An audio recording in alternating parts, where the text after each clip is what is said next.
é pós-doutorada em fonoaudiologia pela Unesp, Marília, tem um doutoramento na Unesp no São José do Rio Preto e Queen's Margaret University, em Edimburgo, Escócia, mestre em estudos linguísticos pela Universidade de São Paulo, especializada pela Santa Casa de São Paulo, fonoaudiologia pela Unicamp e líder do grupo de estudos dos transtornos dos sons da fala e transtornos do neurodesenvolvimento. Às pessoas que estão pela primeira vez connosco, penso que cada vez são menos, que vão aqui mantendo as suas sextas-feiras ocupadas com esta delícia do webinar. Devo relembrar que já se encontram disponíveis os artigos e o PDF de apoio à formação de hoje, ao webinar de hoje. Têm 8 dias para os poderem descarregar. A partir desses 8 dias dará entrada no sistema da plataforma do EPAP, em como será emitido um certificado. Por isso, apelo-vos para que façam essa descarga do material e para a posteriori receberem esse certificado. Ficará disponível o webinar no canal YouTube do EPAP, mas também na plataforma durante 30 dias. Façam o favor de rever as vezes que quiserem. Em meu nome e em nome do EPAP, professora doutora Aline, muito obrigada por ter aceito este convite. Vai ser uma hora extremamente agradável, de muita partilha, de muito conhecimento e atualização de conhecimentos para alguns que andam nestas andanças e também conhecimentos para quem se quer, neste caso, aventurar. Muito obrigada. Depois da sua apresentação, daremos então lugar a uma breve discussão, cerca de 30 minutos, em que eu terei todo o gosto em ajudar aqui a moderar. Perfeito. Então, boa tarde, boa noite a todos, a depender da região, do lugar que vocês estão, né? É uma honra, na verdade, estar aqui para falar de um assunto que eu sou apaixonada, que eu gosto muito, que são os transtornos dos sons da fala, e estar aqui, né, no EPAP, fazendo essa conexão entre vários países e várias pessoas interessadas neste assunto. A minha formação, né, já foi falada muito bem apresentada, agradeço. Mas eu acho importante dizer como que eu cheguei nesse assunto, né, que a gente debate tanto, que são os transtornos motores de fala. Né? Minha formação sempre foi nos transtornos dos sons da fala, e eu costumo dizer que eu fui evoluindo, né, junto com a própria literatura. Então, a gente tem uma literatura muito recente desse assunto, da apraxia de fala na infância. O primeiro relatório, né, que a gente tem da ASHA é 2007, então é muito novo, a gente tem muitos artigos sendo publicados e desenvolvidos nos últimos anos. Eu costumo dizer que toda vez que eu vou dar essa aula, né, eu faço uma busca na literatura e eu sempre encontro alguma coisa nova. Então, a aula que eu falo hoje não vai ser a mesma aula que eu vou falar daqui um mês, por exemplo, porque nós temos pesquisadores brilhantes que têm desenvolvido pesquisas tanto na área né, do próprio diagnóstico diferencial com outras alterações, mas também de avaliações e intervenções. E é isso que eu vou falar um pouco hoje para vocês. Quero dizer também que muitos de vocês podem conhecer, né, a apraxia de fala na infância como dispraxia do desenvolvimento, que eu sei que em vários países da Europa a gente conhece com essa terminologia, no Reino Unido principalmente, né? Mas aqui eu vou usar a terminologia apraxia de fala na infância a fim de padronizar mesmo a nossa aula, tá? Antes de mais nada, a gente precisa entender que os transtornos dos sons da fala é um guarda-chuva, né? Então, a gente tem várias alterações que pode estar incluída dentro de alterações, né, que vão desencadear problemas, dificuldade de inteligibilidade de fala. Hoje, especificamente, nós vamos falar de um assunto que é muito complexo, que é a fala, né, que envolve níveis cognitivos, abstratos, motores, neuromotores.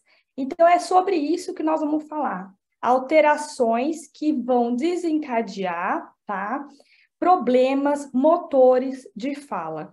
Então, esse é um esquema que o Dr. Scharrenberg tem desenvolvido e colaboradores têm desenvolvido há muitos anos, né? Essa é a versão mais atual, no qual ele fez ele e os colaboradores fez uma organização, né, um diagnóstico diferencial, porque até então, quem já está um tempo assim na parte clínica, né, atendendo as criancinhas, sabe que nós não conhecíamos, né, algum tempo atrás, os transtornos motores de fala. Nós tratávamos essas crianças como fonológico, articulatório, outras alterações. E era bem aquelas crianças que não tinham um bom rendimento, um bom prognóstico nas intervenções. Então, essa classificação, gente, ela é muito rica para a gente que trabalha com as crianças, porque ela separa, né, pelas manifestações clínicas, pelas características dessas crianças, o atraso de fala, que é esse primeiro bloco aqui, né, que a gente vai chamar de transtorno fonológico, desvio fonológico, e agora a nomenclatura mais atual é atraso de fala, no qual a alteração estaria mais a nível fonológico, de representação. Aquelas crianças têm dificuldade de diferenciar um som do outro, por exemplo. Os erros residuais de fala, que estaria aqui no bloco no meio aqui, que são aquelas crianças que vão persistir alguns erros na fala, tá? Mesmo após intervenção, acima de 9 anos. E o foco da nossa aula hoje, que são os transtornos motores de fala, especificamente a apraxia de fala na infância. Nós temos que entender que, além da apraxia, a gente tem outras alterações. O atraso motor de fala e a disartria infantil, e também a apraxia junto com a disartria infantil. Vou falar um pouquinho de cada um deles para a gente entender, tá?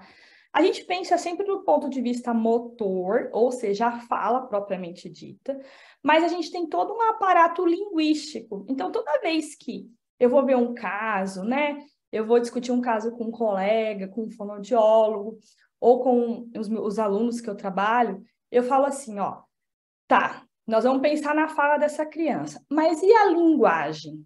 Como que tá a linguagem? Essa criança tem intenção comunicativa? Essa criança tem, qual é o nível de vocabulário? Qual é o nível morfossintático, né? Ela processa frases, ela faz funções, ela faz pedido, ela faz funções pragmáticas? Então, gente, é um ponto que, assim, é uma bandeira que eu levanto mesmo, porque, assim, eu tenho visto muitos fonoaudiólogos, assim, que se dedicam muito nessa parte de fala, porque é uma queixa muito recorrente e a principal que a família traz, né? Mas, antes de tudo, esse quadro mostra muito claro isso, que a gente precisa pensar na linguagem e comunicação dessa criança antes de pensar na fala propriamente dita, tá? Então, por quê? Porque se a linguagem não tiver, né, bem estruturada, com intenção comunicativa, principalmente, né, todas as questões pragmáticas, a gente não vai ter sucesso na intervenção da fala, propriamente dita. Então, o que é a apraxia, Aline? A apraxia, gente, essa é a definição da ASH, mas eu vou esmiuçar para vocês, tá? Para a gente entender bem. É um transtorno neurológico dos sons da fala na infância, no qual a precisão e a consistência dos movimentos estão alterados, na ausência de déficit neuromusculares. O que isso significa? Na ausência de PC, de paralisia cerebral, na ausência de alterações neuromusculares. Então, tem uma alteração neurológica do ponto de vista funcional. Tá? Então, não tem uma lesão no cérebro, né? O cérebro dessa criança vai funcionar um pouco diferente. E aí isso vai acarretar em dificuldades no planejamento desse movimento, na programação desse movimento, dos parâmetros que a gente precisa para a pessoa entender o que a gente vai falar. A gente chama isso de inteligibilidade de fala. Então, a criança, ela até sabe o que ela vai falar, tá? Mas o planejamento e a programação desses movimentos que são necessários para ter a fala propriamente dita, estão afetados. E aí, com isso, vão resultar em erros, né? Então, vai ser uma fala totalmente com muito problema de compreensão. A gente não vai conseguir entender o que a criança fala, né? Bom, na maioria das vezes. E aí, quais são as características principais, né? Então, esse é um artigo bem interessante, até que mostra isso, o funcionamento do cérebro dessas crianças, tá? Que tem um mecanismo de funcionamento diferente, Por isso que a intervenção ela vai ser tão importante para a gente organizar esse planejamento e essa programação, tá, a nível cerebral, para a gente ter uma fala mais inteligível, mais compreensível. E eu gosto muito de fazer esse esqueminha porque ele é muito didático, tá? Eu sempre volto. Para ter apraxia, a criança precisa ter essas três características, tá? O que é inconsistência de fala? É quando a gente vai falar uma palavra, né? E os erros, eles vão cada vez ser diferentes. Então, assim, diferente do transtorno fonológico, da frase de fala, que a criança vai falar para prato ela fala pato, para prato ela fala pato, para prato ela fala pato, o erro sempre é o mesmo, né? O processo fonológico vai estar... Tanto que a gente pode nomear esse processo fonológico, por exemplo, simplificação de encontro consonantal, enfim. Na apraxia, não. Então, a palavra-alvo é prato, a criança vai falar tato, pato, cato. Os erros são inconsistentes. Então, esse é um parâmetro importante, uma manifestação clínica importante para ser apraxia, tá? Coarticulação. Coarticulação, gente, é um conceito que todos os cursos, minha aula, eu gosto de gastar bastante tempo para a gente entender o que é coarticulação, porque ela vai reger, né, ela vai guiar tanto a manifestação clínica da própria apraxia, quanto a intervenção, tá? Porque a coarticulação é esse fenômeno, tá? Grosso modo, né, de modo bem rapidinho, é essa sequência que a gente tem dos movimentos numa cadeia de fala. Então, se eu falar assim, bola, né? Quando eu vou falar o O do bó, eu já estou criando um movimento. O ban tem o ban, mas o O já vai fazer um movimento antecipatório junto com o bo. Tanto que eu vou bó, o biquinho aqui, né? A protrusão. Então, esse conjunto, esse encadeamento de um movimento no outro, numa sequência de fala, o que vai acontecer? É a coarticulação. Porque se nós falássemos igual a gente escreve, né, segmentos, então, a palavra bola mesmo seria a. Mas a gente fala bola, né? A gente tem uma sequência. Isso a gente vai chamar de coarticulação. Isso é muito importante, inclusive, na intervenção, tá, gente? Prosódia. Alterações de prosódia. O que é a prosódia? É essa entoação que a gente tem na fala, né? Se eu falasse assim o tempo todo assim para vocês, aí a prosódia ia ser muito chata, ninguém ia prestar atenção, né? E para o professor, inclusive, é muito importante, né? A gente alterar e manipular bem a prosódia. E nossas crianças vão ter dificuldade nesse ponto, tanto no nível de frases, quanto no nível de palavras, tá? E a gente vai ter avaliações específicas para detectar isso, certo? Então, de novo, para a gente classificar como apraxia, nós precisamos identificar essas três alterações na nossa criança, juntas, tá? Eu sempre friso isso, juntas. Então, quando eu vou ver um caso, eu falo, tá, tem problema na coarticulação, tá, já vi. Na prosódia. Agora, inconsistência. Testou se tem problema de inconsistência também? Porque tem que ter os três juntos. Se não tiver, gente, é outro transtorno, tá? Se tiver sinais motores e não tiver os três juntos, a gente não vai classificar como apraxia, certo? É bem importante vocês entenderem isso. Eu adoro esse vídeo, tá? Porque é um vídeo muito lúdico e é uma delícia de assistir e mostra o quão a fala é complexa. Eu vou passar um trechinho aqui e na medida também para vocês identificarem esse fenômeno de coarticulação, tá? Esse é um vídeo, tá, de ressonância de um cantor. Hi, my name's Tyler Ross. I'm a singer, voice teacher, and vocal.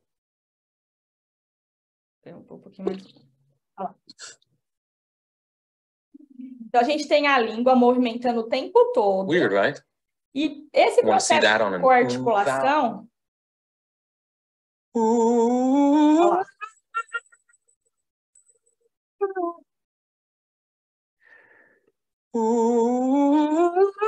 Esse processo de coarticulação, ele vai acontecer numa complexidade tão grande que a gente, mesmo assistindo a esse exame, né, a ressonância, a gente não consegue identificar um fonema atrás de um fonema, né, em sequência, porque eles são todos juntos, eles são conectados.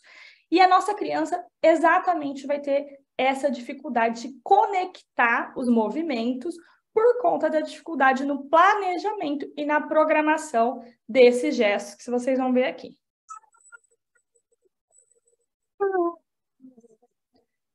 Então, ele é muito complexo, né? A gente né? À medida que a gente vai falando, parece ser uma coisa simples, mas não é. É uma habilidade que envolve muitos pontos no nosso desenvolvimento.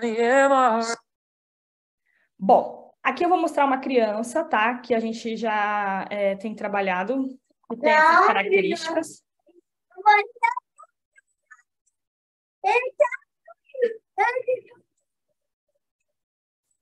Como vocês podem ver, a inteligibilidade de fala se torna muito difícil. A gente acaba que atrapalha, né? Apesar dele ter uma linguagem, assim, intenção comunicativa, questões pragmáticas, vocabulário, o que acontece? Por conta da fala mesmo, a inteligibilidade fica muito prejudicada. Então, para quem nunca viu uma criança, né, com apraxia. Agora outro casinho aqui. E aí, tudo bem? Eu tô tendo... Esse já está em processo de intervenção, tá, gente? Aí, eu tô subindo até a escada. Eu tô... Ele está em processo de intervenção, a fala dele era muito mais prejudicada, tá? A gente já tem uma inteligibilidade um pouco melhor, a gente está aplicando o REST, que é uma das intervenções que eu vou falar no final da aula. Ele já está na segunda rodada, então ele já está com uma produção bem melhor do que quando a gente começou o tratamento, tá? E aí? Bom, então, como eu disse, né? Nós temos essas três alterações que são discriminativas da apraxia, mas nós podemos ter outras, tá? Como alterações de vogais. Então, se a tua criança errou vogal, né? Trocou uma vogal, não é atraso de fala. É uma característica, inclusive, diferencial com o transtorno motor de fala, tá? No atraso de fala, a gente não tem erros de vogais, tá? Distorções de vogais, tateio articulatório, que é essa tentativa que a criança tem de produzir, né? Para tentar sair a fala. Acréscimo de sons não esperados, porque ela vai na tentativa de falar, né? Como ela já sabe o que ela quer falar, ela vai buscar o planejamento e a programação daqueles parâmetros, velocidade, força, direção, e não vai sair direito o que ela quer falar, tá? Então, aparecem outros acréscimos de sons não esperados. Dificuldade em produzir palavras maiores, multissilábicas, por quê? Porque a demanda do planejamento... Então, ela vai falar ba, né? Bó. Para o lã, já fica muito difícil, tá? Hipopótamo. Então, fica muito difícil. Quando ela está tentando fazer as primeiras sílabas, as primeiras sílabas, né? Ela já não está conseguindo mais produzir as próximas. Então, inclusive, a gente usa como avaliação palavras multissilábicas, que eu vou mostrar para vocês.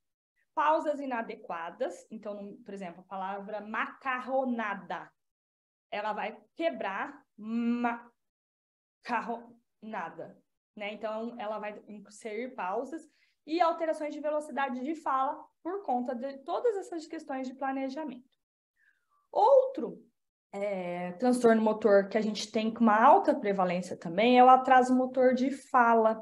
Então, se a criança não tem essas três características que eu falei, alteração de coarticulação, de prosódia e erros inconsistentes, possivelmente o erro, a gente vai identificar, né, vai avaliar um possível atraso motor, porque o atraso motor de fala é uma dificuldade que a criança tem, na execução desse movimento, não é nível de planejamento e programação, tá? Então, nós podemos ter uma lista aqui de sinais motores, então, dificuldade de abertura de mandíbula, por exemplo, falta de estabilidade, protrusão e retração. Então, a palavra oi, ela vai ter dificuldade nesse movimento do biquinho, protrusão, né? Fica muito instável mesmo, né? Não tem uma estabilidade, ou então nem faz, muitas crianças nem conseguem. Dificuldade de coordenar o plano vertical do movimento e horizontal, tá? Dificuldade em dissociar movimento de ponta de língua com a mandíbula. Então, fica parecendo um blocão, e aí fica muito difícil de entender também. Arredondamento e protrusão, ioiô, por exemplo, pontos de articulações muito opostos, a criança vai ter dificuldade. Movimento de mandíbula, tá? Para você fazer as bilabiais, por exemplo. Poucas vogais, erros de consoantes, distorções, dificuldades silábicas, em produção de sílabas, principalmente as mais complexas, palavras maiores também, multissilábicas. Conforme a criança vai aumentando a frase, aumentando a complexidade linguística, mais erros vão aparecendo. Só que tem uma diferença. Ela vai aparecer esses sinais motores, mas não necessariamente tem que ter aquelas 3 características que eu reforcei para vocês. Inconsistência, prosódia e coarticulação, tá? Então, elas vão ter esses sinais motores presentes, mas não necessariamente os 3 juntos que eu comentei para você. Eu gosto muito de reforçar isso, tá? Disartria infantil, que é uma outra característica, é um outro quadro que a gente tem também dentro dos transtornos motores de fala, que é essa dificuldade no controle muscular e que vai interferir na fala, sim, né? Então, aquela fala roda, tem algum, né? Com erros de ressonância, uma fala muito inteligível, a gente não consegue entender o que a criança fala, tá? E aí tem as características específicas, muito relacionado também com coordenação pneumofono articulatória, qualidade vocal, ressonância. E a gente tem um estudo muito recente que eu trouxe para vocês aqui, fresquinho, que é esses que a gente tem descrito lá no quadro do Dr. Scharenberg, a disartria junto com a apraxia, né? Mas é uma característica pouco estudada, é uma alteração pouquíssimo estudada, tá? A gente quase não tem material, né? E cada vez mais eu estou observando a presença de disartria nas nossas crianças, tá, gente? Então, isso é um ponto muito importante também para a gente pensar. E esse estudo traz as características, né, desse quadro muito legal. E depois eu aconselho vocês a lerem, tá? Na ASHA, tá? Na revista da ASHA. Bom, a apraxia, Aline, como que ela aparece, né? Ela pode vir dentro de um quadro do neurodesenvolvimento, tá? Então, associada a traumas, tumores, prematuridade, infecção, epilepsia, alterações cromossômicas, né? Síndromes, transtorno do neurodesenvolvimento, TEA, né? Por exemplo, como idiopática, sozinha, né? Sem outras alterações associadas, tá? Então, a gente tem a possibilidade de ela vir em quadros maiores, quadros mais globais, alterados, e também isoladamente, tá? E a prevalência, gente, é de 1 a 2 crianças a cada 1000, certo? Eu gosto muito de reforçar, né, que nesse relatório aqui da ASHA, que o fonoaudiólogo é o responsável por avaliar e realizar o diagnóstico e também o tratamento dessas crianças. Isso é muito importante porque a gente recebe em alguns, aqui no Brasil é muito comum, a criança não falar e já receber um diagnóstico de apraxia. Lembrem-se que é aquilo que eu falei, tem que ter as 3 características, né? Se precisa de 3 características, que a gente precisa de fala. Então, quem que vai avaliar? O fonoaudiólogo. Então, se a criança não fala, não necessariamente ela vai ter uma apraxia. A gente não sabe, porque ela não tem amostra de fala, né? E a gente precisa disso para avaliar. A criança pode ser minimamente verbal, mas ela precisa ter fala, tá? Bom, outro ponto que eu reforço muito, né, que é o que eu chamei a atenção logo no comecinho da aula, é que nós que estamos aqui nos aprofundando em fala, em apraxia, nós não podemos deixar de ver essa criança do ponto de vista mais global. Então, é muito importante que vocês, a partir de agora, quem não faz, comece a fazer uma avaliação do desenvolvimento infantil global, tá? Porque aí a gente vai ter substâncias, nós vamos ter realmente subsídios para a gente poder encaminhar para profissionais adequados, inclusive. É muito comum crianças ter apraxia, por exemplo, e uma dispraxia mais global, uma alteração motora mais global, e aí, às vezes, ninguém percebeu. Nessa avaliação do desenvolvimento, você vai identificar e encaminhar, por exemplo, para um terapeuta ocupacional, para um fisioterapeuta, tá? E outras questões também do desenvolvimento a gente consegue detectar aqui. Muito importante. A avaliação da comunicação e da linguagem, tá? Antes de pensar até na avaliação de fala propriamente dita. Depois a avaliação motora da fala. E, por fim, para a gente identificar as características específicas do transtorno motor de fala, né? Levantando todas as características clínicas dessa avaliação e lá naquele quadrinho que eu coloquei para vocês. Imprime aquele slide e coloca no consultório de vocês, né? Alterações de coarticulação, de prosódia e inconsistência de fala que a gente tem que identificar nessas avaliações. Então, como eu disse, vocês têm N possibilidades de avaliar o desenvolvimento. Aqui eu coloquei algumas escalas, alguns testes aqui que a gente tem, né, disponível, mas você pode usar aquele que você tem mais familiaridade, né?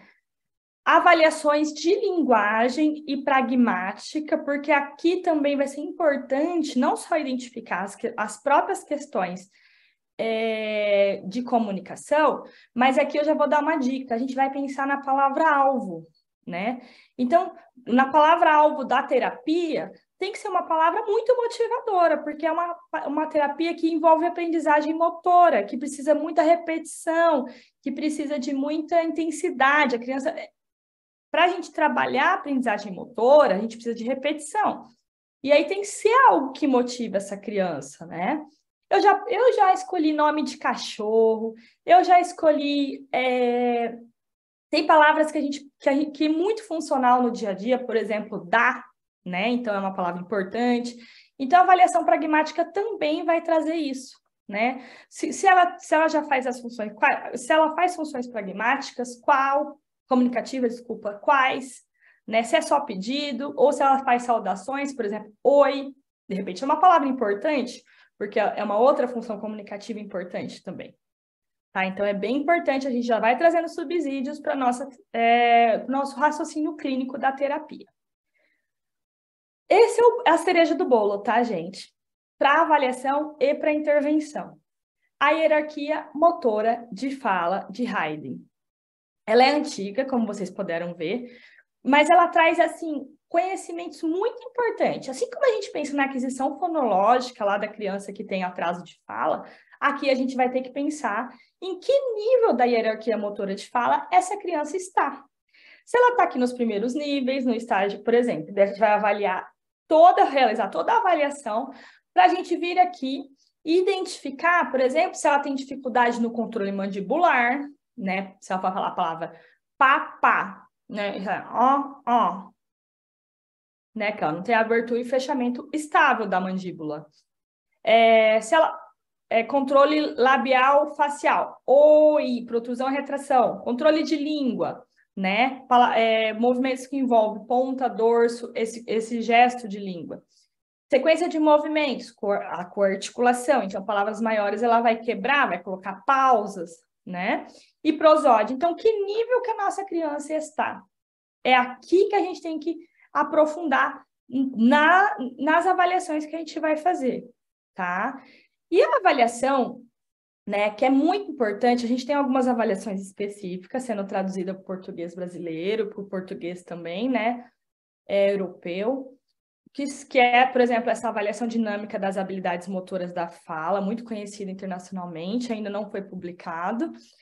Nós temos outras, mas qual é o grande ponto, assim, grande diferença do que a gente tinha, assim, historicamente das avaliações de fala? É uma avaliação dinâmica. O que isso significa, Aline? Que a gente vai ter algumas provas, alguns estímulos que a criança tem que produzir, pensando do ponto de vista fonológico, do ponto de vista silábico, então diferentes estruturas silábicas, do ponto de vista motor, tá? E do ponto de vista linguístico também, que a gente vai ampliando o tamanho dessa palavra, por exemplo, tá? Para a gente chegar lá em palavras multissilábicas, certo? Então, além disso, essas avaliações dinâmicas, ela inclui pistas, dicas, né? Como a gente pode chamar? O que seriam isso? A gente já testa se, por exemplo, pista motora, né? Se a gente for lá e ajudar, verbal, auditiva, ó, pá, né? Se a gente vai ajudar essa criança com dicas, com pistas, e a gente vai avaliar se melhora ou não a fala, a produção de fala dessa criança. Então, ela é dinâmica, porque a gente vai, inclusive, fornecer subsídios para melhorar ou não essa fala. E isso já vai trazer mais um ponto para a nossa terapia, tá? Então, é muito importante essa inovação, né, nesse tipo de avaliação que a gente não tinha antes. Eu gosto muito dessa avaliação que está publicada no...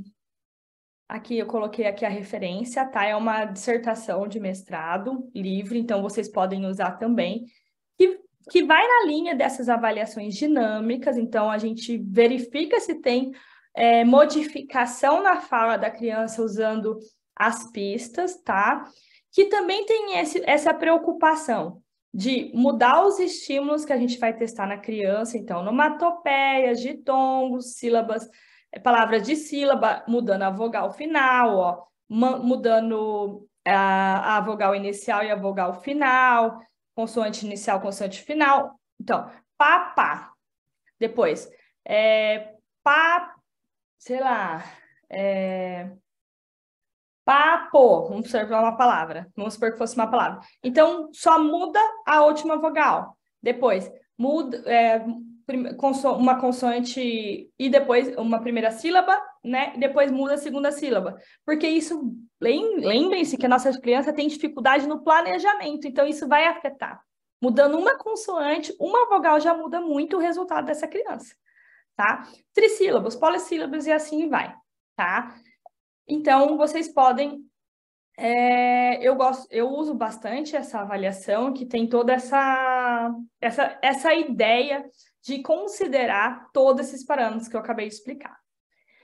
Muito bem. Foi feita a avaliação motora de fala, nós identificamos em qual nível da hierarquia motora que ela está, vamos pensar nas palavras que são funcionais, lá da pragmática, da linguagem, e vamos pensar em quais pistas a gente vai incluir nessa terapia, tá?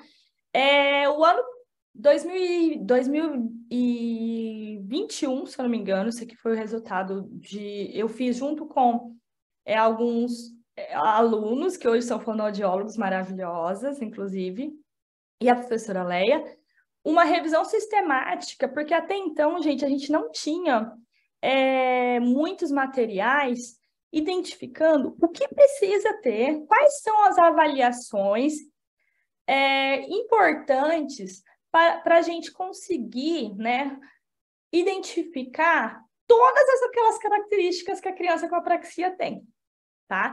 Então, a gente fez um levantamento na literatura internacional e identificamos quais são os pontos que precisam, quais são as características clínicas que a gente precisa avaliar numa criança com apraxia.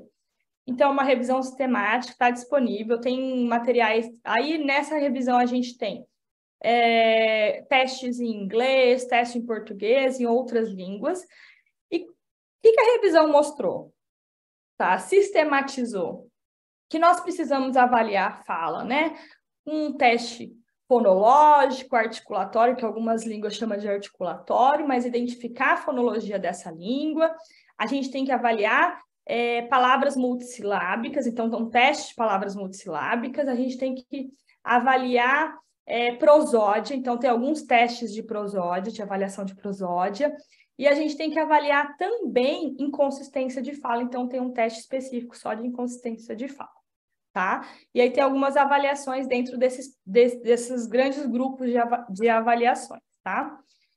Essa é uma avaliação que eu criei no meu pós-doutorado, tá? Que são uma avaliação de repetição de palavras multissilábicas, no qual tem uma sequência de palavras, tá, desafiadoras do ponto de vista fonético, no qual A criança tem que falar a palavra e o clínico, né, o terapeuta, depois vai identificar os erros de consoantes, os erros de vogais, os erros de acento, coisas que as outras avaliações não vai identificar, e coarticulação. Então, a gente grava, né, e faz essas avaliações depois. Então, eu vou mostrar aqui uma criança fazendo essa avaliação.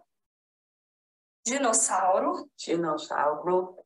Hipopótamo. Hipopótamo. Olha lá. Erros de coarticulação, né? Segmento não esperado. Né? Nossa. Do jeito que você conseguir. Fica tranquilo. Hipopótamo. Macarronada. Macarronada.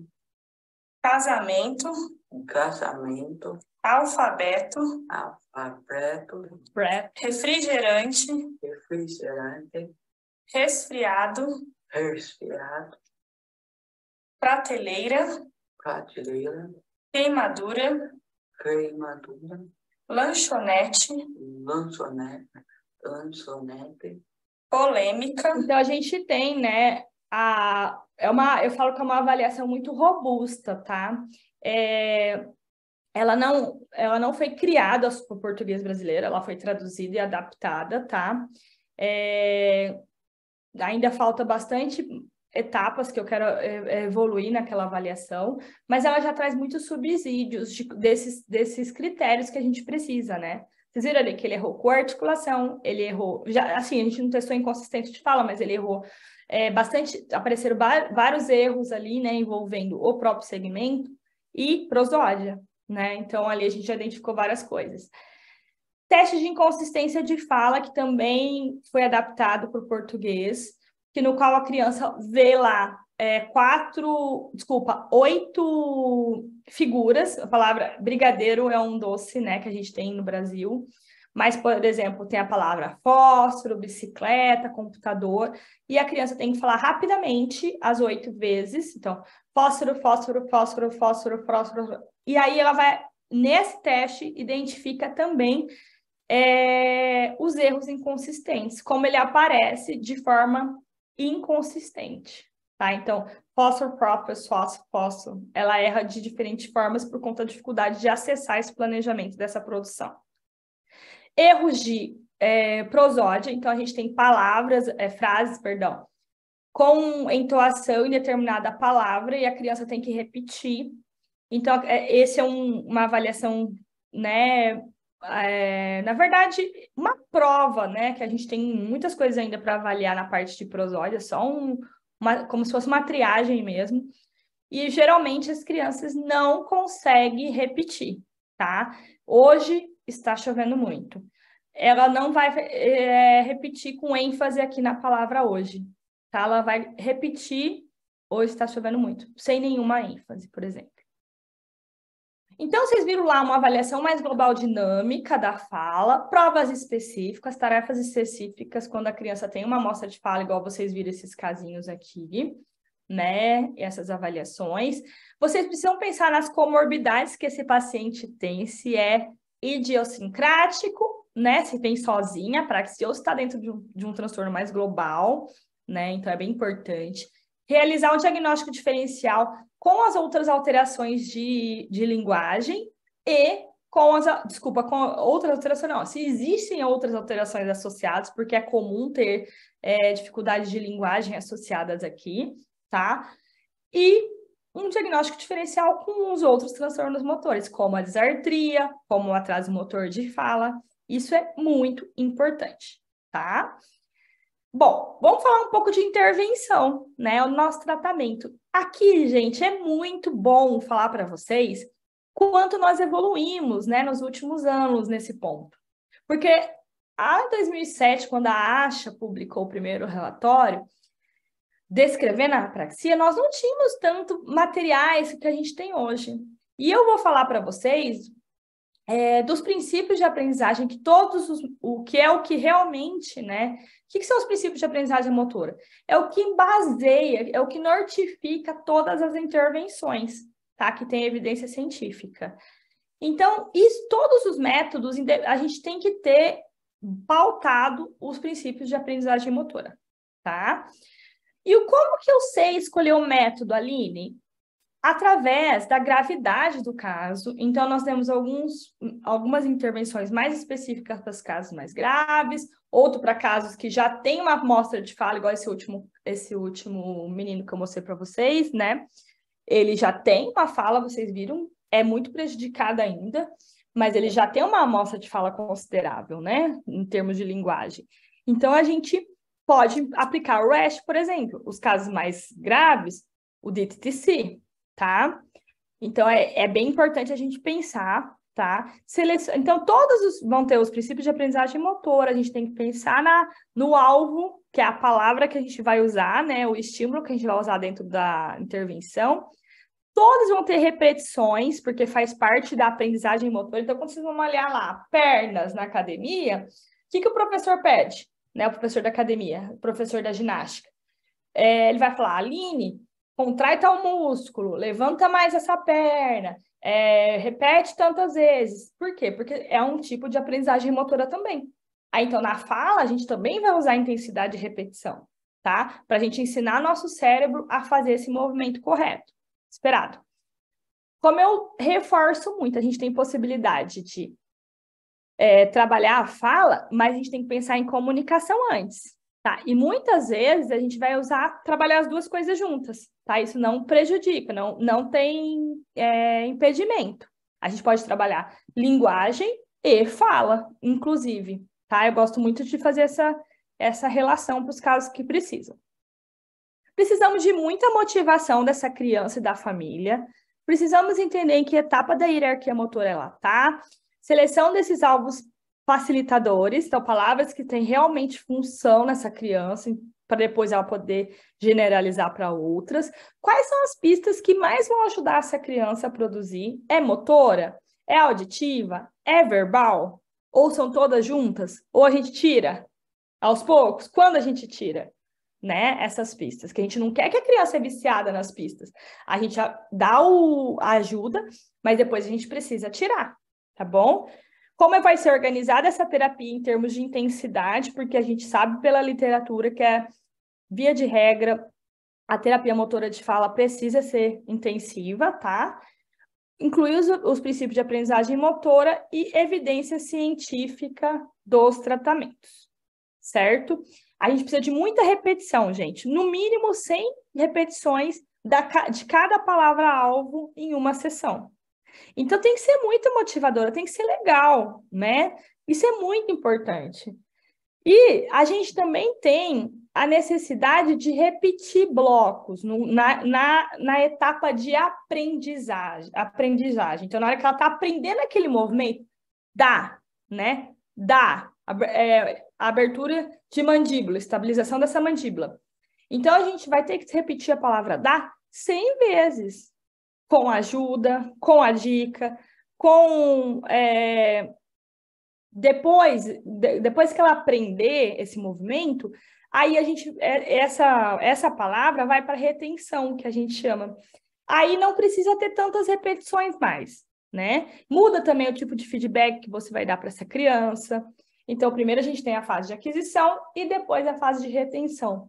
Aqui a gente vai se comportar de um jeito como terapeuta, como alvo, escolha do alvo, várias outras características, e ali na retenção, a palavra dá, por exemplo, vai para a retenção, porque a gente não pode mudar de palavra, por exemplo, mudar lá pensando no raciocínio clínico, e não produzir mais a palavra dá, por exemplo. Ela vai para a retenção, ela precisa adquirir melhor esse movimento, tá? Num contexto mais lúdico, num contexto mais natural aí, tá?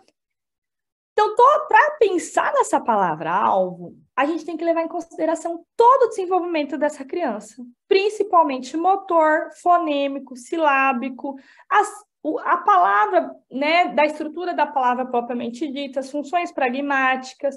E a gente vai sempre escolher poucos alvos, tá? Porque a gente precisa que aquela criança aprenda aquele movimento, aquela coarticulação dentro dessa palavra, tá? Aí aqui eu falei bastante dessa questão da pragmática, da motivação. Então, eu gosto muito de entender onde essa família vai, o que ela gosta de fazer, nome das crianças, dos irmãozinhos, do cachorrinho, nome do pai, da mãe, e aí a gente pensa nessas palavras como alvo também, tá?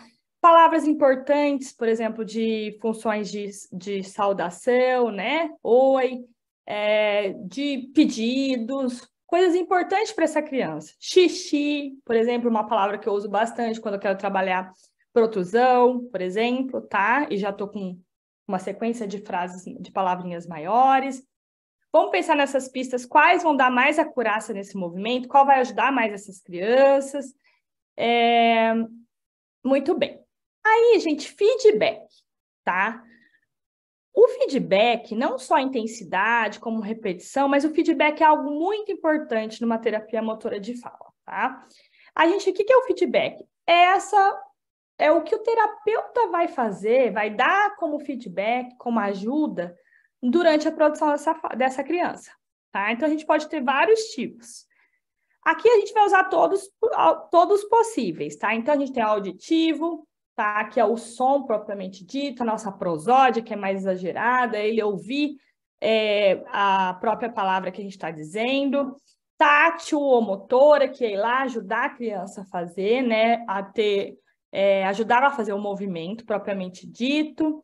Visual, tá? Que pode ser o espelho, que pode ser essas metacognitivas também, que tem desenhos, né, do que a gente quer que a criança fala. E tem o biofeedback ultrassonográfico, que aí a gente tem um recurso mais, como eu posso explicar? Com custo, né, maior, mas que a gente tem usado muito internacionalmente. Aqui no meu laboratório nós temos, e a gente tem aplicado com as crianças, é muito rico, tá? Então, a gente usa o biofeedback aqui, ultrassom, e a gente ajuda a criança a ter um feedback visual em tempo real do que ela vai ser produzido, tá? O equipamento já está barateando, então eu acredito que em poucos anos a gente vai ter na clínica também, tá? Em algumas clínicas internacionalmente já tem. E outras pistas que você pode ajudar. Desenhos, animações, gestos, figuras, tá? Tudo isso é muito bem-vindo. Bom, eu falei de ponto mais geral da intervenção, agora eu vou contar 2 intervenções, na verdade 3, do biofeedback de ultrassom, que eu já falei para vocês um pouquinho, mas eu vou só reforçar, que são as intervenções que têm bastante evidência científica. O que é evidência científica, Aline? É que já foi testada em pesquisa e mostrou o resultado, tá? Então, a gente tem o DTTC, o REST, que é o uso de pseudopalavras, tá? Biofeedback com ultrassonografia de língua, NDP3, que é um método desenvolvido no Reino Unido, IPA e o PROMPT, tá?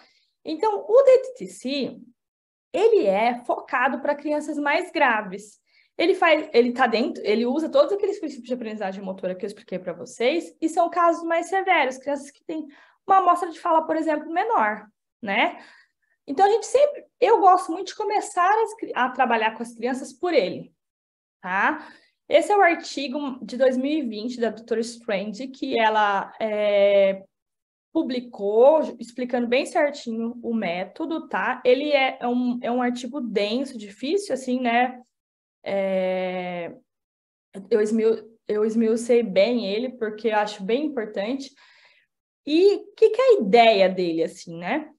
Que a gente consiga trabalhar com essa criança todo esse processamento proprioceptivo, programas motores, tá? Desse plano horizontal e vertical que eu falei para vocês, coarticulação, todas essas questões motoras, e com a obtenção não só de conseguir esse planejamento motor, esse programa motor, né, que ela precisa aprender para falar, mas também reter esse conhecimento, ficar na cabecinha dela, ficar na produção dela, tá? Então, fornecer estratégias para aumentar a retenção. Quais são as crianças que pode ser aplicado DTTC? Crianças que têm contato visual, imitação, porque é baseado em imitação, tá? Do terapeuta versus a criança, e pais participativos. Crianças que não têm essas questões, né, que não vão ter contato visual, troca de turno, intenção comunicativa precisa ser trabalhado antes, tá? Antes de vir uma intervenção motora mais estruturada, como o DTTC. Aqui um casinho que eu vou mostrar para vocês, um menininho lindo. Primeiro a gente vai fazer assim, ó. Agora eu vou fazer... Junto, então precisa da imitação. Primeiro eu, não sei fazer.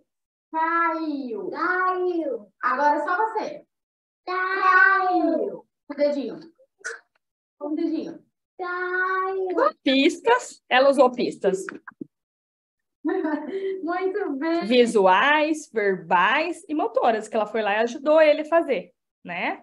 Então, ela ajudou e ela seguiu a hierarquia do DTTC, que é por imitação, fala simultânea, imitação direta, imitação atrasada, e depois o próximo passo, que não chegou nesse caso aqui, seria a fala espontânea, por exemplo.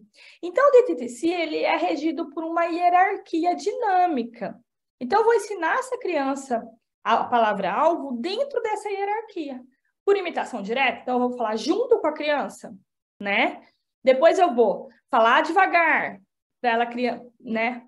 Bola de novo, não, falta a palavra, dá, né?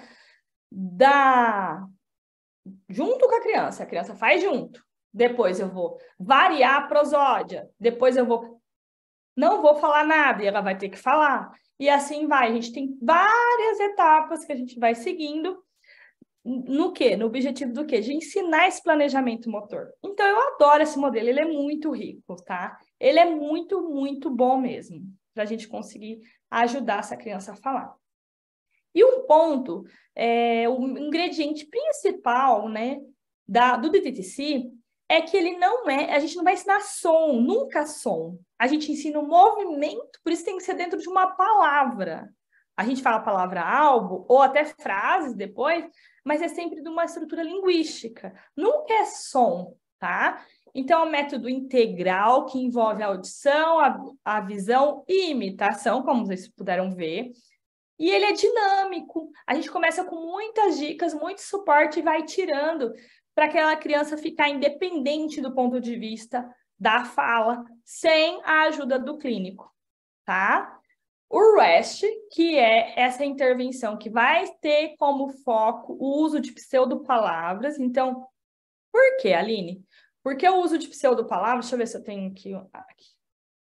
O uso de pseudopalavras vão trazer com que a criança faça esse planejamento, essa programação, sem acionar o processamento linguístico, com exceção da fonologia, né? Porque a gente está falando sons aqui.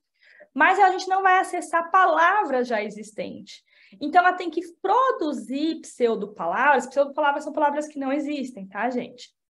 Da medida que a gente vai ensinar esse movimento, tá, para essa criança.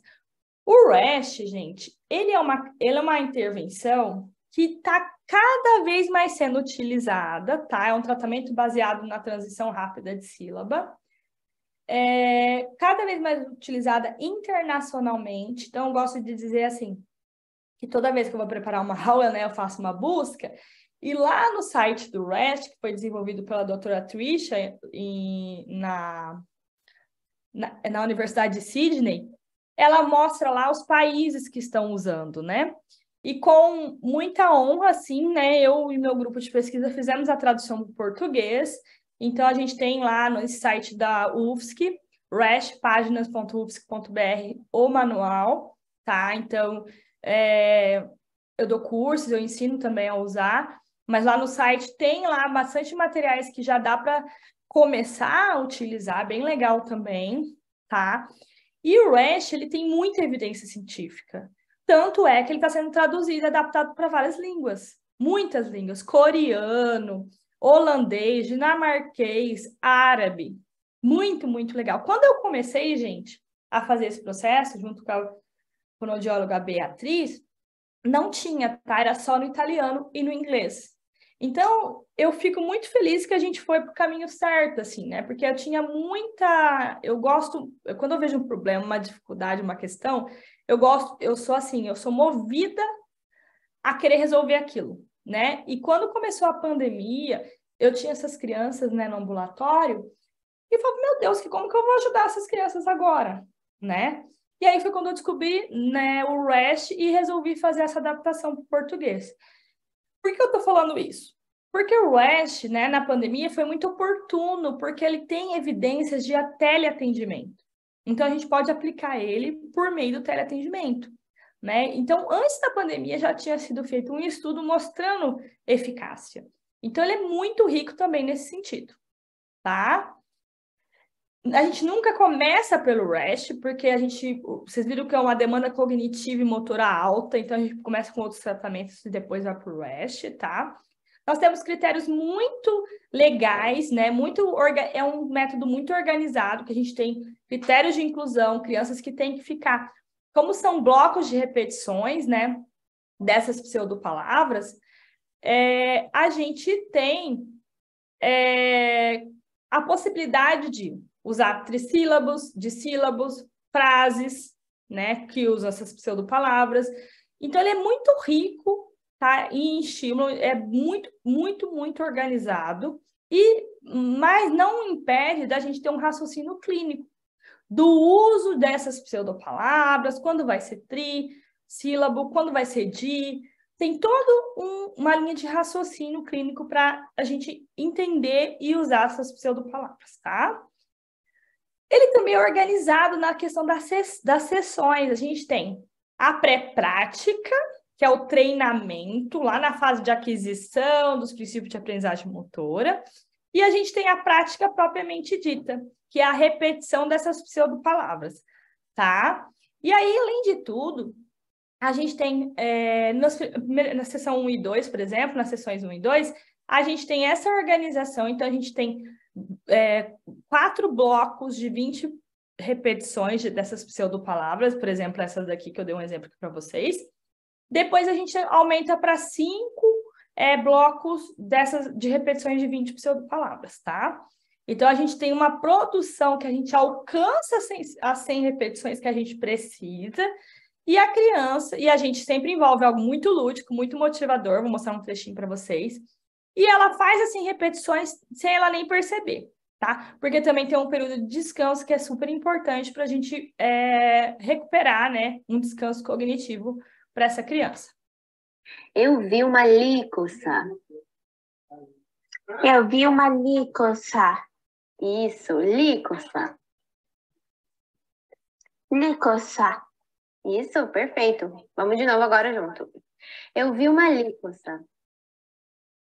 Eu vi uma licoça. Uhum. Essa é a fase do treinamento, tá, gente? Nessa fase, o fonoaudiólogo Ele tem muito pode e deve dar pistas, feedbacks de desempenho, ou seja, mostrar o que ela tem que fazer. Na prática, não. Aí é outra estrutura, tá? Ele tem muito cut. Olha, errou. Tudo bem. Ele tem muito Julie. Isso. O que ela vai Agora fazer? Percebe? Feedback. A parte mais forte, o acento da palavra tá ali no começo, ó. Julie. O resto cai. Então, ela deu o feedback de desempenho. Julie. Isso, melhor. Ó, Julie. Julie. Isso mesmo. E aí ela conseguiu. Um ponto muito importante que eu gosto de mostrar é que o REST, ele tem uma coleta de dados. Então, a gente consegue ver, assim, ó, sessão por sessão, o desempenho dessa criança e onde ela está errando.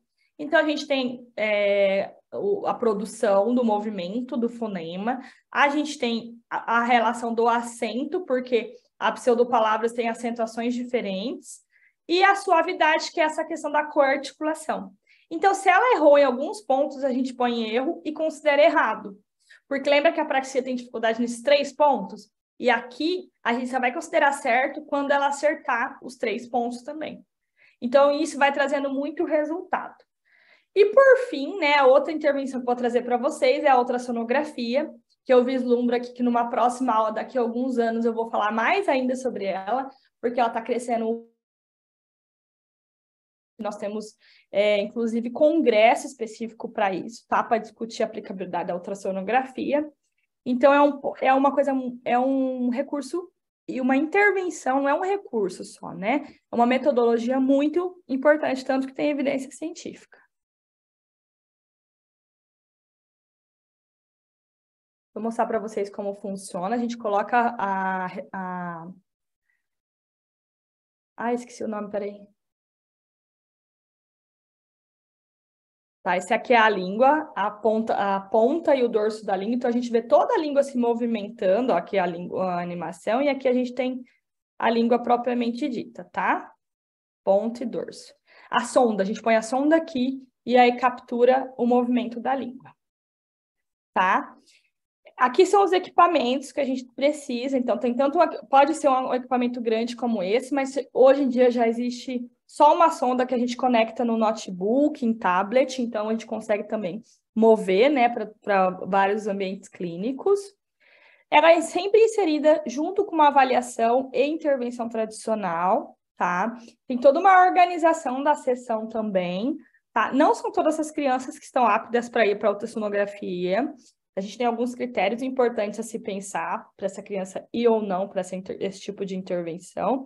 E a gente já tem pesquisas mostrando o quão ajuda esse recurso de biofeedback visual em tempo real para essa criança ver o que ela está produzindo. Tá, então, a gente tem alguns trabalhos e mostrando só um pouquinho, né, da minha experiência, que esse é o laboratório que eu faço parte, né, que eu desenvolvo eu tenho pacientes que a gente aplica e que tem mostrado um bom desempenho. Vou até mostrar um textinho aqui para vocês.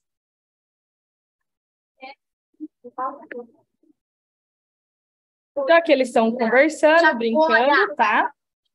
Aqui é a sonda que eu falei para vocês.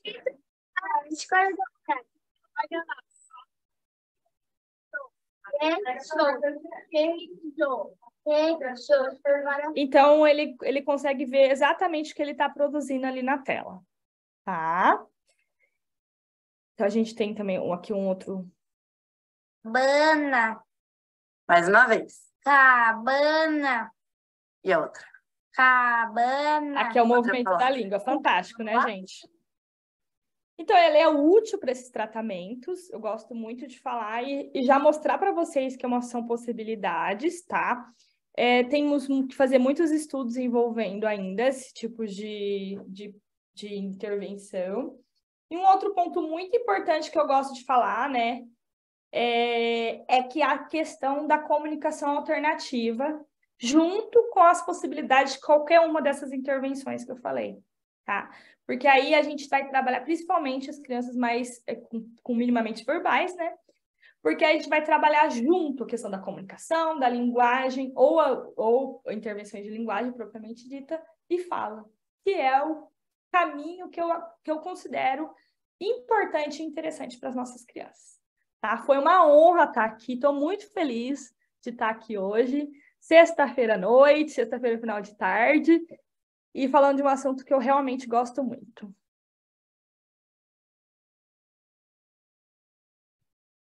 Muito obrigada, doutora Aline. Colegas, abrimos agora o espaço para a discussão, próxima meia hora. Não sei quem quer arrancar aqui com a primeira pergunta. Não, coloco aqui eu sei que havia aqui algumas mãozinhas. Querem... Então, começo eu. Isto às vezes a pessoa está assim a organizar as ideias, a pensar, efetivamente, da sua prática, comorbilidades, falando um bocadinho aqui da questão da alimentação, que há bocadinho me questionava, algumas destes pequenos têm um histórico significativo, não têm, vêm pela questão alimentar e depois surge esta questão da apraxia, ou é ao contrário, tem alguma experiência, alguma comorbilidade entre uma coisa e a outra? Olha, a questão da alimentação envolve também uma questão motora, né? E essas crianças, elas têm dificuldade no planejamento e na programação da fala, como eu disse, mas muitas delas existem questões motoras mais globais. Então, eu acredito que isso realmente interfere, sim, nas condições de alimentação dessas crianças. É possível, a gente consegue identificar crianças que têm problemas alimentares, sim, tá, associados. Então, é um ponto importante, inclusive, a se questionar junto com na anamnese. Acho bem importante. E da sua experiência, normalmente qual é assim aquela faixa etária em que as pessoas começam a perceber os sinais de alerta para procurarem um profissional especializado? Com relação à fala ou à alimentação? Não, há fala. Aqui neste caso tá. da apraxia, quando começam a perceber que realmente há mais qualquer coisa que não é um atraso, que não é uma perturbação dos sons da fala mais simples. Então, é desde o mais precoce possível. Porque, como eu mostrei ali, a gente tem já tratamento para crianças que têm pouca oralidade, né? Que é o de TCC, por exemplo, que fala só um pouco, né? Que não tem uma amostra de fala muito grande. Então, tem aquela fala ruim, inteligível, sinal motor que a gente vê que não é preciso, né? Não consegue fazer abertura de boca, por exemplo, de mandíbula, né? A gente tem que, sim, já encaminhar, né, para uma avaliação especializada, bem importante. Mas Então, o mais precoce possível. eu já estava-lhe a perguntar, normalmente quando é que as pessoas começam a ficar alerta? Estes casos, assim, o mais graves ou mais simples, quando é que nota que efetivamente as pessoas procuram ajuda ou ainda há uma tendência a deixar arrastar, a pensar que passa com o tempo? Eu acredito que nós profissionais, acho que, eu não sei se existe essa orientação ainda de esperar, né? Porque isso é um absurdo, né? Esperar ver se a criança resolve ou não, porque a gente tem que sempre investigar se é alguma coisa mais grave ou não, né? Antes de tudo. Principalmente uma avaliação, né? No mínimo. Mas eu percebo que ela, pelo menos no meu contexto, 3, 4 anos e eu acho tarde, para falar a verdade, tá? Porque com 1, com 2 já dá para observar bastante coisa.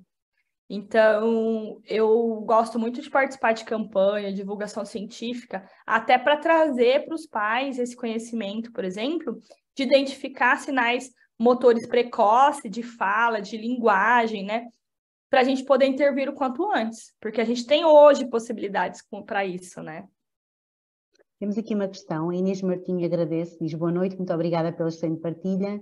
Uma questão, se ao avaliarmos motricidade orofacial e se verificar hipotonia das estruturas orais, por exemplo, é um fator de exclusão para o diagnóstico da apraxia? Exclusão, não é esperado assim, né? Mas pode acontecer. Mas exclusão, não, né? A gente não tem esse critério de exclusão, porque pode ter as questões mais associadas, né? Das questões de fala propriamente dito. Então, são aqueles 3 sinais que eu falei: erros de coarticulação, inconsistência e prosódia. Aí pode aparecer outras coisas, outras questões, sim, tá? A Sara pergunta, é comum a comorbilidade com alterações do tónus muscular, hipotonia? E se alorreia ou não pode ocorrer esta comorbilidade? Pode acontecer, sim, né? Então, aí a gente tem que trabalhar em conjunto, tá? É bem importante isso. Porque pode vir sozinha, mas pode vir a apraxia, né? Dentro de uma alterações mais globais, que pode aparecer cialorreia, por exemplo, né? Doutora Aline, temos aqui uma questão, não temos a identificação do participante, mas se seria possível partilhar um pouco da informação sobre o método PROMPT? O método PROMPT, gente, ele é certificado pelo Instituto PROMPT. Então, é uma formação específica que só pode aplicar quem tem a formação pelo Instituto, tá? Então, o que eu gosto muito é usar o PROMPT, por exemplo, junto com o DTC, tá? Porque a gente faz hoje em dia, depois de tanto estudo, a gente chama isso de hibridização de terapias, tá? Porque esse conjunto, PROMPT mais DTC, por exemplo, vai ajudar muito as nossas crianças, porque o DTC tem aquela ordem, né, de imitação direta, imitação atrasada, né, depois vai e volta, muitas pistas. O PROMPT pode vir aí junto, tá? E à medida que o PROMPT pode vir dentro do REST, na parte do treinamento, porque é onde a gente dá muitas pistas e ajuda para essa criança, né? Queria colocar aqui uma questão. Estas crianças, como é depois em termos de jardim de infância, entrada na escola, a preparação para a aquisição da leitura escrita? Existe uma comorbidade de linguagem muito importante, tá? Cada vez mais, inclusive, eu tenho visto estudos sobre isso. Eu estava até lendo um estudo baseado em percepção, né? Como essas crianças tem a questão da percepção, e a gente vê, sim, um alto índice de dificuldade de linguagem, alterações de linguagem, que nas menores vai ser um atraso, né? E nas maiores vai vir aparecer na leitura e na escrita, sim. Então, é uma criança que pode ter várias questões fonoaudiológicas, né? Então, é bem importante a gente trabalhar. E a conscientização da escola, né, gente? Então, a Abrapraxia, por exemplo, que é uma instituição, a Abrapraxia Kids, né, que é internacional também, tem vários materiais interessantes para a gente levar nas escolas, explicar para a professora, né? Explicar como, porque precisa desenvolver essas questões de comunicação e linguagem para essa criança. Por quê, gente? Essa questão de fala, né, ela vai deixando o indivíduo, né, a criança, cada vez mais tímida para se comunicar, né? Então, ela vai ficando com dificuldade de comunicação, às vezes, não por uma questão do desenvolvimento neurológico, do neurodesenvolvimento, mas uma questão de exposição mesmo, né? Então, é muito... Esse menino que eu mostrei mesmo, um dos meninos que eu mostrei para vocês, ele já tinha feito um tratamento anterior, ele voltou, né, na adolescência, ele não falava nada, ele fala bastante hoje, só que ele tem problema de coarticulação, né? Bastante problema de coarticulação, de inconsistência ainda, de prosódia. E isso estava influenciando muito na qualidade de vida dele. Veja que na adolescência é uma demanda social muito grande, né? Então, ele voltou e aí a gente discutiu a aplicação do RASH, porque aí ele já tem uma amostra de fala, né? Então, a gente tem tido resultados interessantes nesse sentido. Mas o impacto social e o impacto na qualidade de vida dessa criança, no ambiente escolar, então, é muito forte, muito, eu percebo assim, que é muito, muito impactante mesmo. Então, por isso que eu fico tão feliz de divulgar tudo isso, né? Todo esse conhecimento que a gente vem adquirindo, porque a gente ajuda uma criança, né, a se comunicar. E às vezes, gente, por falta de conhecimento, o fonoaudiólogo aplica uma intervenção errada, por exemplo, fonológica, que não é, né, porque é o que a gente mais tem de conhecimento histórico, né, que a gente aprendeu, né, ao longo quem é mais um pouco mais, já está na área há um bom tempo, era o que a gente sabia, né, os modelos fonológicos de intervenção. E para essas crianças, pensa comigo, não vai ter resultado, por quê? Né, aquela criança que vai ficar um tempão em terapia e vai evoluir pouco. Porque o problema dela até pode ter uma questão fonológica de organizar esses sons na língua. Mas o ponto principal não é esse, o ponto é motor. Então, a gente tem que ter uma intervenção baseada nos princípios de aprendizagem motora. E que isso, sim, é mais recente na nossa literatura, na nossa prática clínica. Então, quanto mais a gente divulgar, estudar, aprender e ensinar, mais crianças a gente vai estar ajudando. A Sara pergunta se estas abordagens de intervenção são específicas para a apraxia ou podem ser usadas noutro tipo de perturbações, nomeadamente alterações motoras da fala. Ótima pergunta, Sara. Pode sim, tá? O RASH, por exemplo, tem dados de disartria, por exemplo, né? Outras alterações motoras pediátricas. Então, a gente tem... Eu mesma, no meu ambulatório, eu estou aplicando o RASH, por exemplo, uma criança que tem comorbidade de TEA, tá? Não é um critério, o RASH não foi desenvolvido para criança com TEA, tá? Mas o que acontece? Ela já é uma criança que tem lá os critérios mínimos. Então, ela tem amostra de fala, ela tem idade, ela fica tolerante, né, aos blocos, então ela faz as repetições dos blocos, e está sendo muito rico, muito bom mesmo. Com algumas adaptações, mas a gente tem tido uma evolução bem legal na fala dele. Eu tenho aqui algumas... Desculpa. Pode falar. Não, disse força. Algumas adaptações que a gente usa em terapia com TEA, tá? Eu bato muito na tecla. Previsibilidade, então, muitas pistas, muitas. A gente já usa com uma criança, né, que não tem uma alteração no neurodesenvolvimento, muitas pistas, vocês viram que é a base da aprendizagem motora. A gente usa mais ainda, rotina visual, eu uso várias outras estratégias, tá? alguns princípios de reforço intrínseco, motivação, engajamento. Então, a gente usa todos esses pontos dentro da terapia e está sendo muito legal, tá? Está sendo muito rico. Eu usei justamente porque eu vi que aquela criança ia se dar bem, né? Ia ter uma vantagem ali. E a parte de pragmática e comunicativa ele já tá bom. Eu ia lhe perguntar isso, não é? Porque, pensando naquilo que estava a dizer, a repetição, a importância da repetição, não é?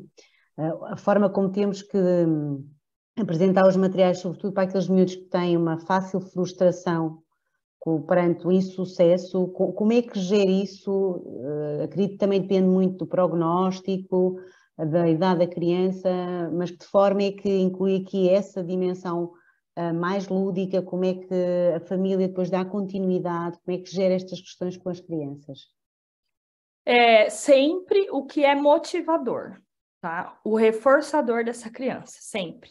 Ali, aquele caso que eu mostrei para vocês, que a gente estava aplicando o REST por teleatendimento, aquela adolescente, por exemplo, ela estava sem ir na escola, porque ela tinha vergonha da fala dela.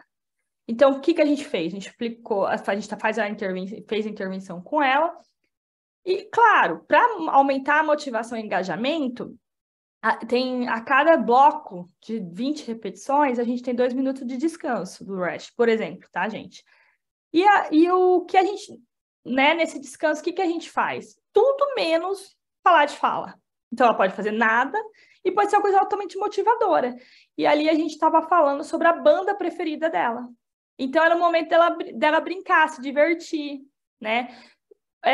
Com outras crianças que gostam de brincar de massinha. É hora dela brincar de massinha, né? Então, eu combino com a família, às vezes, sabe? Deixa a massinha para a sessão de fono. Por quê? Porque é maior custo de resposta que essa criança tem. Vocês viram que precisa de repetição, precisa de intensidade. E, gente, estratégias lúdicas é muito importante, né? Máscaras, desenhos. Eu tenho uma aluna que é muito querida, ela vai fantasiada. Então, assim, chama muita atenção da criança e ela, né, fica feliz de fazer. Então, é muito importante ter essas estratégias de recursos motivacionais mesmo, né? Que é um ingrediente, um dos ingredientes principais da terapia, inclusive. Temos aqui mais uma questão, a Silvia Pinto diz, além do prompt, utiliza outras pistas táteis, visuais. Conheço, por exemplo, o Cute Speech e queria perceber se também pode ser utilizado como pista. Obrigada, Silvia. Pode sim, boa. O DTTC, por exemplo, de TTC, ele não tem pistas específicas, tá? A gente vai lá e ajuda a criança com pistas motoras, por exemplo, se precisar, né? Mas não tem um específico, para o A é assim, para o O, né? O protosão é assim. Não tem, né? Então, você pode ir lá usar diversas pistas que você conhece, sim, tá? É bem isso. Eu ia lhe perguntar, porque não sei como é que tem estado aí no Brasil, mas, por exemplo, em Portugal nós sentimos muito com esta questão da pandemia a expansão do baby science. Para bebés, não é? Desenvolvimento normal. Acha que de alguma forma, por exemplo, este tipo de métodos que foram criados para bebés no desenvolvimento normal poderão de alguma forma minimizar o impacto ou longe disso poderá ser uma forma dos mais pequeninos, porque estamos a falar de gestos que muitas vezes são aplicados a partir dos 4 meses de idade? Eu acredito que, assim, do ponto de vista do desenvolvimento, sim, mas do ponto de vista motor de fala, tem a terapia específica, né? Então, veja, ele tem problema no planejamento e na programação, então é num circuito cerebral, né? Então, a gente faz todas essas repetições para ensinar esse circuito todo. Então, eu acredito que, do ponto de vista do desenvolvimento, ok, vai ser legal, mas eu acho que tem também as intervenções mais específicas que tem que ser aplicada à medida que ele vai aumentando o repertório de fala dele, tá? Por que é que eu coloquei esta questão? Porque às vezes quem está de fora e ouve muitas vezes gesto, coloca tudo dentro do mesmo saco, não é? Não sei se ia fazer algum comentário. Pronto, e então, porque às vezes as pessoas ouvem de um lado do outro, quando há bocadinho estava a dizer da questão do esperar, infelizmente ainda há algumas realidades. As pessoas ainda têm um bocadinho, as pessoas, os profissionais de educação, de saúde, apesar da sensibilização, ainda há um bocadinho aquela ideia, na família houve alguém que começou a falar mais tarde, há crianças que falam mais tarde, também começou a andar mais tarde, e nem sempre o timing que há bocadinho falava é o ideal. Ou seja, quando nós começamos a ver só agora aos 3 ou aos 4 anos, é que começa a surgir aqui esta procura, porque veem que as coisas realmente não passam com o tempo, por isso é que eu lhe estava a perguntar. O que eu lhe ia pedir, então, neste caso é, pensando que estava a dizer que faz um grande papel de sensibilização, o que é que acha que era importante, por exemplo, no primeiro ano de vida, no segundo, no terceiro, o que é que era importante os profissionais, os pais estarem alertas para estas questões da apraxia? Atraso de fala, gente, se a criança não está falando com 1 aninho, 1 ano e meio, já vamos ficar atentos, né? Por quê? Porque é esperado, né, as primeiras palavrinhas com 1 ano, e com 1 ano e meio já tem, né, balbucio, assim, antes, até o balbucio, criança silenciosa. Eu sempre, assim, os pais às vezes gostam da criança quietinha, silenciosa, né? Mas é um ponto importante, tá? É um sinal de risco. Então, criança que não balbucia, que tem aquela imprecisão para fazer o ba, ba, ba, ba, te, né? Não faz, ou muito distorcido. As primeiras palavrinhas não saem, né? Mama, ma, não sai, né? Não tem lá no primeiro ano, até 1 ano e meio. Então, já sim tem que procurar a avaliação. Antigamente, né, é uma questão que você colocou, né, orientar você a esperar. Só que aí, gente, a gente perdia o período ótimo, que é a neuroplasticidade, que acontece justamente nessa época, e que a gente vai fazer o uso disso para as nossas terapias. Então, não é para esperar, né, é para fazer a avaliação o mais cedo possível, porque a gente tem recursos para fazer essa avaliação, né? Então, quando a gente fala assim, ó, aquela avaliação que eu coloquei, onomatopeias até frases, a gente vai depender do marco de desenvolvimento da criança, a gente vai seguir para frases, por exemplo, ou então a gente vai ficar ali nos comecinhos, onomatopeia, se a criança faz ou não, que é sonzinhos, né? Por exemplo, sons dos animais é uma onomatopeia. Se ela faz ou não, se é uma criança silenciosa, se é uma criança que faz pelo menos monossílabos, né? Palavras pequenininhas. Então, tem que estar atento ao desenvolvimento, sim, tá? E avaliar, sempre. Há bocadinho falou na questão da avaliação. É prática regular ou frequente aí estas crianças serem avaliadas pelo pediatra do neurodesenvolvimento ou pelo neuropediatra? É Sim. isso? Algumas, sim. Mas o que a gente tem recebido muito no Brasil, né, não sei se é uma realidade também de fora, já um diagnóstico de apraxia antes do fonoaudiólogo ver essa criança. Então, é um ponto, porque como ficou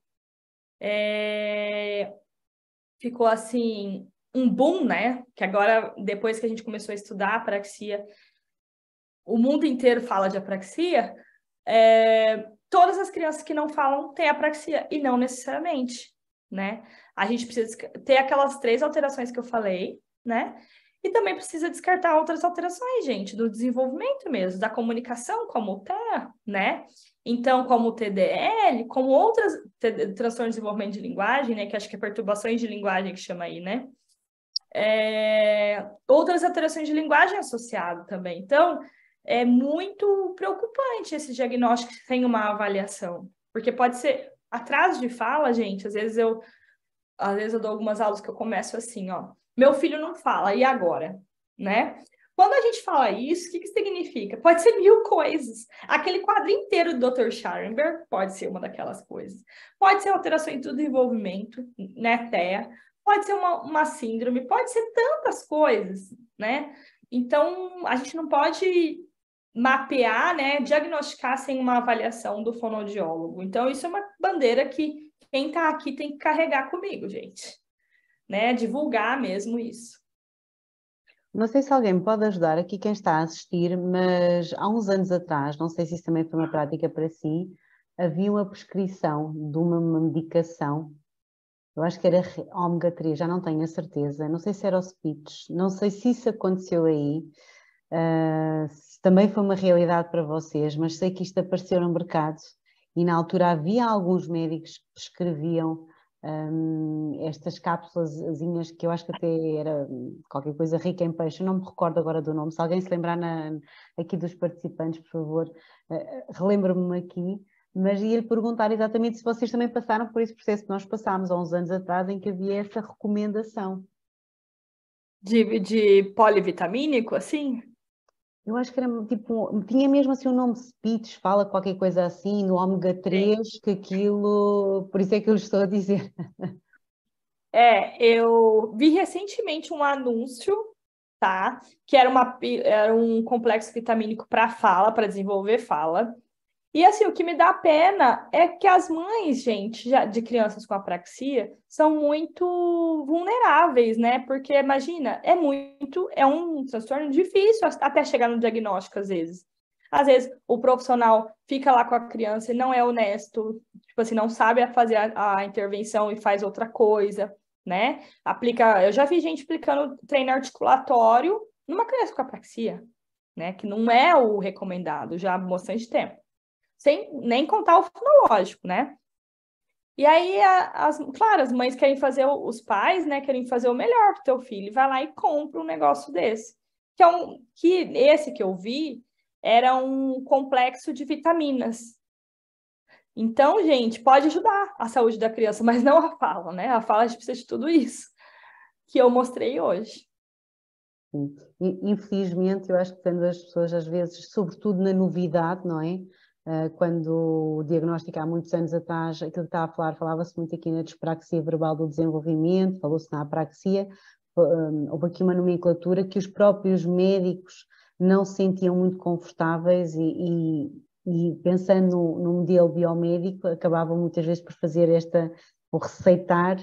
Lembro-me de alguns casos, porque aquilo realmente era rico em ômega 3, dos pais se queixarem que o cheiro depois era muito intensivo. Sim, a peixe, por isso é que eu estava a dizer, pronto. E uma das médicas eu lembro de comentar, pelo menos se calhar ficavam mais atentos. Pronto, ou seja, lá está, era aquilo que estava a dizer, pode fazer bem a muita coisa, mas certamente que não a estas questões da fala. Temos aqui um último minuto, não sei se quer fazer um ponto da situação. Eu quero dizer um pouco da minha experiência, assim, né? Eu procurei, assim, como que eu cheguei no estudo da apraxia, dos transtornos motores, né? Eu trabalhava com os transtornos dos sons da fala, né? Então, eu também conhecia o transtorno fonológico, o desvio fonológico. E aí, lá pelas tantas, né, no meu doutorado, na verdade, eu vi que algumas crianças funcionavam diferente, né? Na criança não era só fonologia, era uma coisa mais grave. E foi quando eu descobri, foi nossa criança, e a gente não tinha ainda, gente. Por que eu fui desenvolvendo, né? Aquelas provas avaliativas que eu mostrei para vocês, né? A própria intervenção, porque nós não tínhamos no português a gente não tem muita coisa ainda, né? A gente tem que fazer muita coisa para o português. Desenvolver, aplicar. Então, foi uma necessidade clínica mesmo, né? Que eu via que aquelas crianças que estavam sendo diagnosticadas como transtorno fonológico, na verdade não era, né? Então eu passei por isso também. E aí agora a gente já sabe que não, né? A criança tem uma apraxia, a criança tem um atraso motor de fala, e aí inclusive muda tudo. Esse diagnóstico muda tudo, muda inclusive a intervenção, né? O tratamento.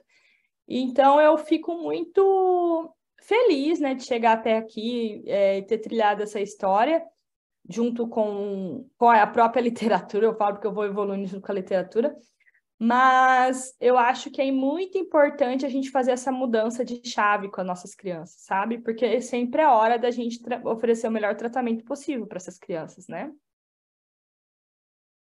E é isso, e gostaria de agradecer mais uma vez a participação, foi muito gostosa falar do assunto que eu amo mesmo de falar e entrego o meu melhor.